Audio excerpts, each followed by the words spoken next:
बेटियां ससुराल में क्यों दुखी रहती हैं? क्यों वो टॉर्चर की जाती हैं?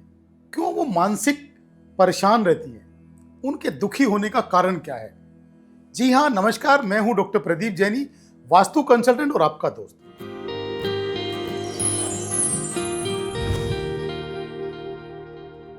मैं हमेशा एक बात बोलता आता हूं दोस्तों कि यदि आपके घर के या किसी लड़की के मायके के अंदर नॉर्थ ईस्ट यानी ईशान कोण के अंदर दोष होगा तो वो लड़की, वो बेटी जहां बहू बन के जाएगी, ससुराल में जाएगी, वहां हमेशा दुखी और परेशान रहेगी, मानसिक परेशान रहेगी, डिप्रेशन में रहेगी, टेंशन में रहेगी।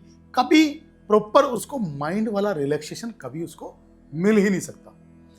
जब जब मायके के नॉर्थ ईस्ट यानी ईशान कोण में वास्तु दोष होंगे तब तब बेटियां ससुराल में टॉर्चर रहेंगी, ससुराल में परेशान रहेंगी। तरीका क्या है कि मायके के नॉर्थ ईस्ट के ईशान कोण के वास्तु दोषों को क्योर किया जाए। वास्तु दोष क्योर करने से, ट्रीट करने से नहीं, वास्तु दोष क्योर करने से मायके में भी सुख समृद्धि आएगी, मायके में भी शांति आएगी। और जो बेटियां शादीशुदा हैं, जो शादी करके दूसरे घर में गई हैं, उनके घर में भी शांति आएगी, उनको भी मानसिक शांति का अनुभव होगा, उनका भी माइंड रिलैक्स होगा, वो भी अपने काम धंधे में, अपनी फैमिली लाइफ में सफल होंगी। और जो भी जिस प्रोफेशन में जाएंगी, जिस काम धंधे में भी होंगी, अगर वो वर्किंग है तो अपने प्रोफेशन में भी वो सक्सेस होंगी, सफल होंगी। इसके अलावा क्या है कि अगर बेटी ससुराल में परेशान है तो एक लाइव वास्तु की बात करता हूं।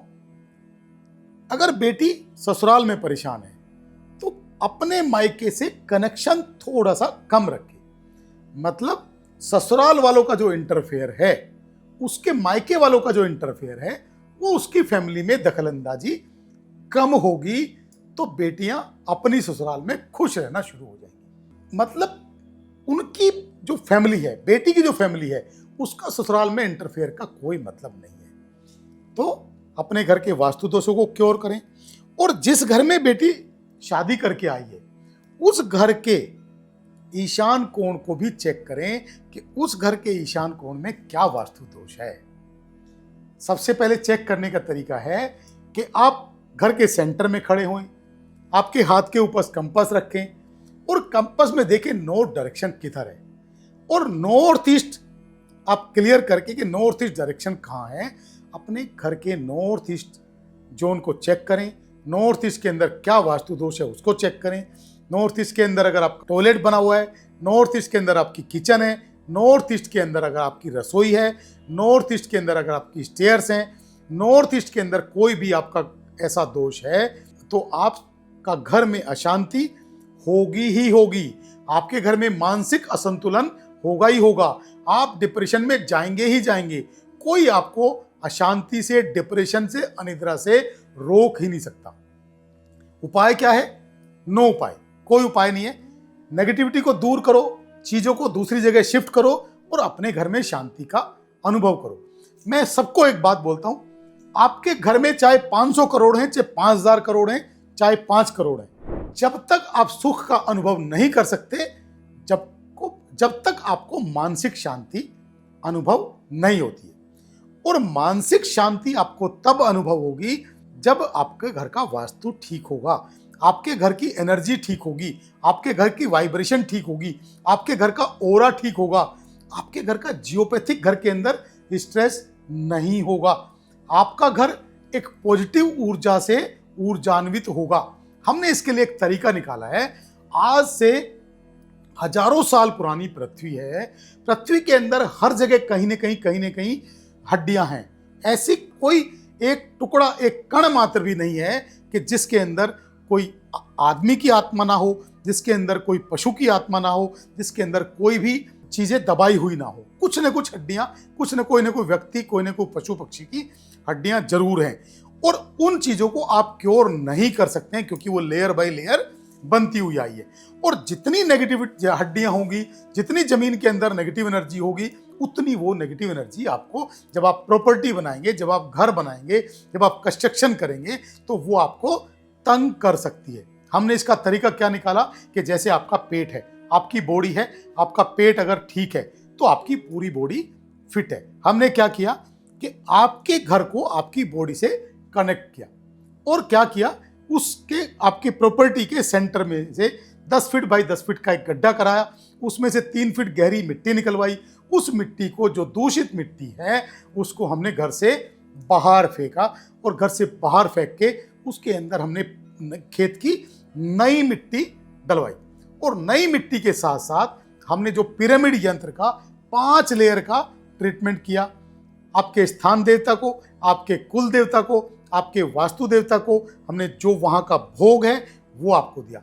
आपके खुद के परिवार के हाथों से हमने एक एक पिरामिड यंत्र, एक एक स्वास्तिक यंत्र आपके हाथों से वहां प्रॉपर विधि विधान करके, प्रॉपर पूजा पाठ करके, प्रॉपर मंत्रोच्चारण करके आपके हाथों से वो स्थापना कराई। और जो भी नवग्रहों का भोग है, जो भी वहां के स्थान देवता का भोग है, जो कुल देवता का भोग है, जो वास्तु देवता का भोग है, वो सारा कुछ प्रॉपर वहां दिया।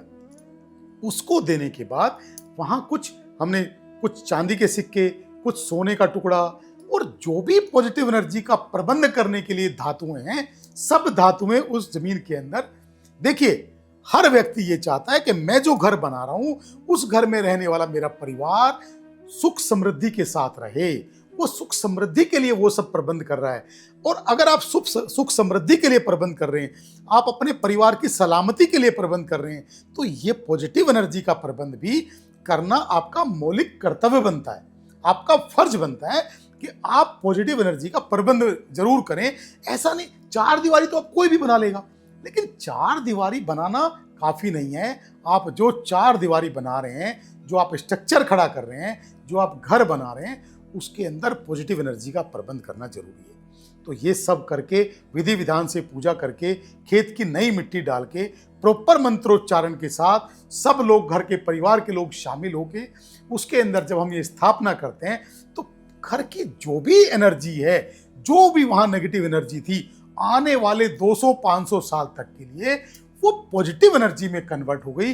और वहां का जो ओरा है वो इतना पॉजिटिव हो गया, इतना पॉजिटिव हो गया कि वहां के लोगों का, रहने वाले लोगों का माइंड प्रॉपर काम करेगा, उनका थॉट प्रोसेस स्ट्रांग होगा, सोचने समझने की ताकत आएगी, उनकी शारीरिक हेल्थ अच्छी होगी, मानसिक हेल्थ अच्छी होगी, फाइनेंशियल हेल्थ अच्छी होगी, रिलेशनशिप अच्छी होगी। तो आप अगर अभी तक आपने ये प्रयोग नहीं किया है, आपने हमारा वास्तु ट्रीटमेंट नहीं लिया है, तो आप एक बार जरूर ये लेके देखें। आप महसूस करेंगे कि आपका परिवार सुख समृद्धि में है और आपका जो परिवार है आज दिन दूनी रात चौगुनी तरक्की कर रहा है और डे बाय डे आपको ईश्वरीय ऊर्जा का अनुभव अपने अंदर हो रहा है। थैंक यू, धन्यवाद, नमस्कार।